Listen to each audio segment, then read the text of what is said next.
புதுக்கோட்டை மாவட்டத்தில் மழைநீரை அப்புறப்படுத்த கோரி பொதுமக்கள் மற்றும் சமூக ஆர்வலர்கள் கோரிக்கை வைத்துள்ளனர். புதுக்கோட்டை மாவட்டம் கரம்பக்குடியில் மாவட்ட உரிமையியல் மற்றும் நீதித்துறை நடுவர் நீதிமன்றம் செயல்பட்டு வருகிறது.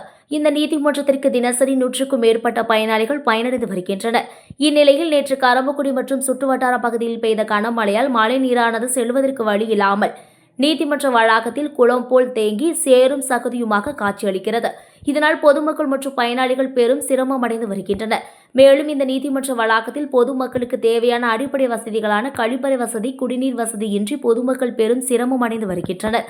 மேலும் இந்த நீதிமன்ற வளாகம் பின்புறம் தீயணைப்பு நிலையம் செயல்பட்டு வருகிறது. இந்த தீயணைப்பு நிலைய வாகனம் அவசர காலத்தில் செல்ல முடியாத ஒரு சூழ்நிலை ஏற்பட்டுள்ளது.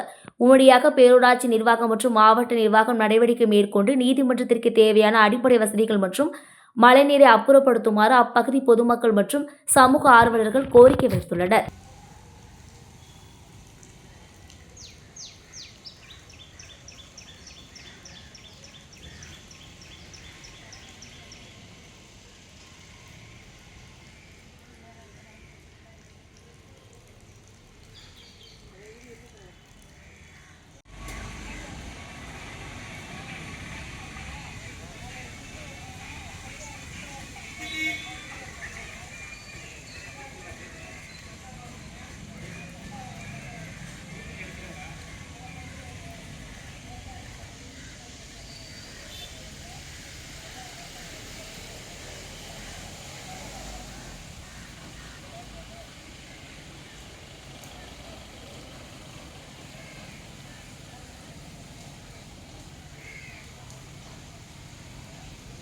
வணக்கம்.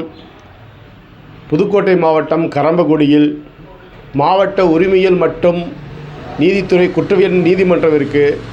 அந்த நீதிமன்றத்தில் கடந்த 2 நாளாக சின்ன தூறல் தான் பெய்யிச்சு. அந்த தூறலுக்கு நீதிமன்ற வளாகமே குளம்போல் காட்சியளிக்கிறது. அத்தோடு அல்லாமல் அந்த நீதிமன்றங்களில் இருக்கக்கூடிய பெண்கள் மட்டும் கழிவறை வசதி இருக்குது, ஆண்களுக்கு கழிவறை வசதி இல்லை. அங்கே தண்ணி வசதியே இல்லை. கழிவறைக்கே தண்ணியை வாங்கி தான் பயன்படுத்துகிறாங்க. அதுபோல தான் நீதிமன்றத்திலே இந்த நிலைமை இருக்குது. எல்லாருமே நீதிமன்றத்துக்கு தான் போவோம். ஆனால் நீதிமன்றத்திலே அடிப்படை வசதிகளே இல்லாமல் இருக்குது. எனவே உடனடியாக மாவட்ட நிர்வாகம் தலையிட்டு, நீதித்துறை தலையிட்டு நீதிமன்றங்களில் போதிய அடிப்படை வசதிகள் செய்து கொடுக்கணும்.